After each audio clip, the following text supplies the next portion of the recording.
안녕하세요. 자, 한 주도 마지막 날이 다가왔네요. 금방 가죠, 여러분. 저 정인원과 매일 한 문제씩 헌법 문제 하루하루 싸다 보면 일주일이 금방 가요. 자, 이제 시험이 얼마 안 남으신 분들 입장에서는 심성 관리 잘 하시고 건강 관리도 잘 하세요. 환절기에 정말 이 순간에 감기라도 걸리면 치명상입니다. 건강 관리 잘 하시고요. 그다음에 습도 관리 잘 하시고 그다음에 마무리 정리 따르게 없어요. 하던 거 열심히 하시면 돼요. 이제 와서 새로운 걸 하는 건 안 됩니다. 자, 3월 8일 금요일 문제 살펴보도록 하겠습니다. 정당제도에 관한 설명입니다. 야, 정당제도 많이들 어려워하시고 힘들어하시는데 기본적인 거 요 정도는 암기하고 가자라는 취지에서 살펴볼 것 같아요. 살펴봐야 될 것 같아요. 한번 볼게요. 여러분들 아마 정당제도 그러면 8조, 헌법의 8조. 자, 요거 아시죠? 8조 1항, 2항, 3항, 4항. 그다음에 헌정사 역사도 좀 아셔야 돼요. 우리나라 헌정사 역사상 헌법을 처음 만들었던 재헌헌법 당시에는 정당에 관한 조문이 헌법이 없었어요. 그때는 법률로만 존재했었어요. 나중에 3차 아시죠? 그 3차 2공화국 들어가기 전에 그때 당시에 전에요. 60년 자 3.15 부정선거 4.19 자 민주화 운동 그 다음에 그때 당시에 있었어요. 정당을 행정처분으로 강제 취소시켜버린 강제 해산시켜버린 그런 사건이 있었어요. 강제 해산을 행정처분으로. 자 요즘에 저는 뭐 그런 얘기 안 합니다. 여러분들 맨날 뭐 무슨 영화다 뭐다 해갖고 뭐 어떤 분에 대한 또 어떤 사건에 대한 막 그런 얘기 하는데 저는 그냥 팩트만 얘기하고 여러분한테 역사적인 사실만 전달하고 학문적인 얘기밖에 안 해요. 누가 옳다 누가 틀리다 그건 아니고요. 저는 팩트만 얘기하는 거예요. 3.15 부정선거 4.19 민주화 그 다음에 정당 해산을 행정처분으로 강제 해산시켰다는 거 그런 역사적 과정의 과오를 바로잡기 위해서 3차 헌법 개헌하면서 정당을 보호하기 위해서 1항, 2항, 4항을 만들었고 그 다음에 3항은요. 요거는 언제 들어왔다?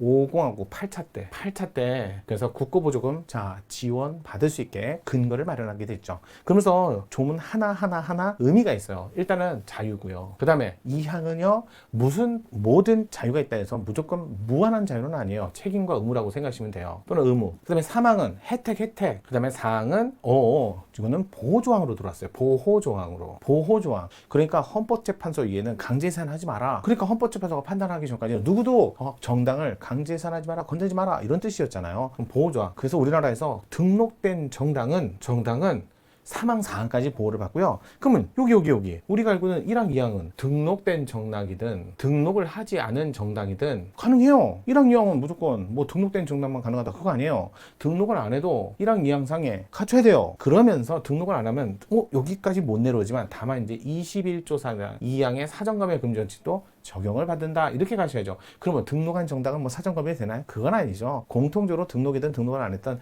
21조 2항의 사전검열 금지원칙은 적용되고 등록까지 하시면 3항, 4항까지 내려와서 혜택까지 보호까지 받는다 이렇게 생각하시면 돼요. 그러면서 자유라고 했으면 누구로부터 자유예요? 누구로부터 자유라는 말을 해야죠. 자유라는 개념 국가로부터 자유 뭐 이렇게 사인과 사인간의 자유 여기서는 국가로부터 자유예요. 자 우리 3차 개헌을 하면서 왜 헌법조항에 정당 보호조항 등 8조를 더 마련했을까요? 바로 자 국가 공권력 행사로 의한 자의적인 공권력 행사로 의한 정당을 보호하기 위해서 그래도 국가로부터 자유지 사인끼리 자유를 얘기하는 게 아니에요. 사인간의 자유가 아니니까 그래서 사인간의 이걸 얘기하는 게 아니라 그래서 정당 설립의 자유를 근거로 해서 야 자유니까 사인간에 기부금 받지 마 그걸 논거로 쓰면 안 되죠. 그러면 자유롭게 정당을 설립하니까 자동적으로 복수정당제도 거기다 복수정당제도는 자유민족 기본 가치 질서에 들어가니까 헌법 개정 금지 사항이기도 합니다. 그런 얘기를 하는 거죠. 그래서 이런 조문을 쭉 해갖고 기본적인 내용하고 그다음에 조문 내용까지 꼼꼼히 암기하셔야 돼요. 자 특히 보호조항에 근거한 8조 사항은 정부가 헌법재판소에 자 정당의 민주적 기본질서라고 되어 있지 자유민주적 기본질서라고 명시되어 있지는 않지만 헌법재판소로 거기서 민주적 기본질서는 자유민주적 기본질서다 이렇게 얘기하잖아요.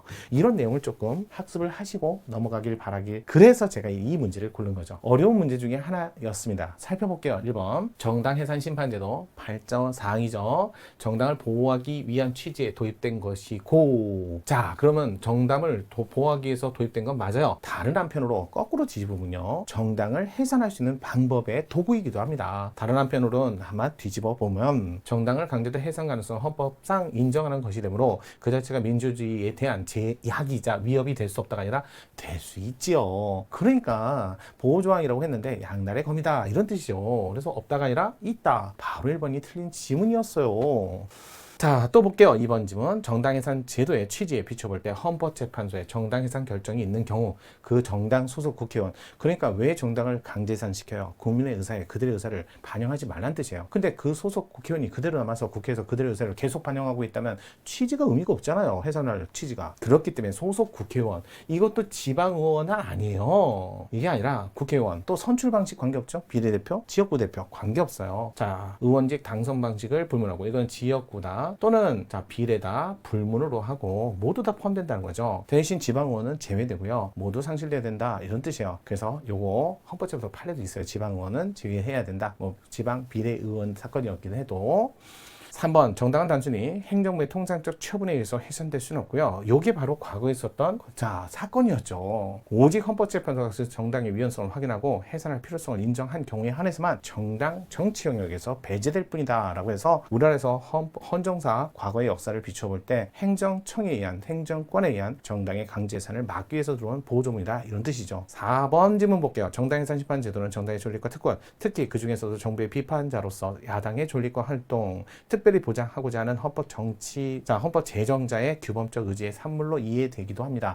저는 역사나 이런 얘기를 말씀드린 거지 뭐에 관한 비판하거나 그러지는 않겠습니다. 뭐 어그로를 끌고 싶지도 않고요. 그러니까 역사적 사실이에요. 이거는요, 그러니까 행정권에 의한 정당, 야당, 이 정치하는 데 있어서 걸림돌이 된다 해서 그걸 강제로 해산되고 무력으로 그거는 하지 말아야 된다는 뜻이에요. 그건 잘못된 정치라는 개념입니다. 자, 오늘 정답을 찾는 데는 어렵지는 않았다? 아니에요. 어려운 문제였어요. 하지만 8주 1항부터 4항까지 정리 잘 하시고요. 오늘 하루도 정리 잘 하시고 일주일을 마감하신다면 아마 여러분들 한 주를 잘 보내셨고, 우리 다음 한 주 또 출첵을 위해서 꼭 찾아주시길 바랄게요. 구독 정인영 매일헌법이었습니다.